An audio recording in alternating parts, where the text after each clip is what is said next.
আজ থেকে শুরু হয়েছে কলকাতা মেট্রোর অরেঞ্জ লাইনে যাত্রী পরিষেবা। ইয়েলো লাইনে নোয়াপাড়া থেকে জুড়ে গিয়েছে জয়হিন্দ বিমানবন্দর। ফলে নোয়াপাড়া থেকে দমদম ক্যান্টনমেন্ট যশোর রোড হয়ে সোজা পৌঁছে যাওয়া যাবে কলকাতা বিমানবন্দরে। সময় লাগে মাত্র 10 মিনিট। আর অন্যদিকে অরেঞ্জ লাইন অর্থাৎ নিউ গড়িয়া থেকে হেমন্ত মুখোপাধ্যায় অর্থাৎ রুবি মোড় হয়ে মেট্রো চলছে বেলেঘাটা পর্যন্ত। নিউ গড়িয়া থেকে রুবি পর্যন্ত আগেই চলছিল, তবে এবার বেলেঘাটা পর্যন্ত রুট সম্প্রসারণ হওয়া নিউ গড়িয়া থেকে সোজা যাওয়া যাবে সেক্টর 5।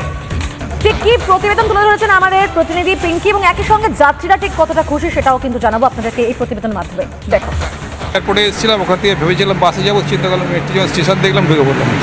খুব ভালো হয়েছে, মানে এই পাশের থেকে ও পাশে কানেক্টেড, খুব ভালো হয়েছে, খুব দরকার ছিল। আনন্দটা খুবই, আর যাতায়াতের পক্ষে খুবই সুবিধা হবে কলকাতার দিকে। আজকাল তো যানবাহন এত বেড়ে গেছে যে এত ট্রাফিক, মেট্রো বলতে গেলে সব থেকে ইজিয়েস্ট। সো তাই জন্য তো খুবই একটা আনন্দের ব্যাপার সবার জন্য। বহুদিনের প্রতীক্ষার ফলে আমাদের এটা চালু হলো আজকে থেকে, তো সেই জন্য প্রথম ট্রেনটা চড়ার অভিজ্ঞতা নিতেই এখানে এসেছি।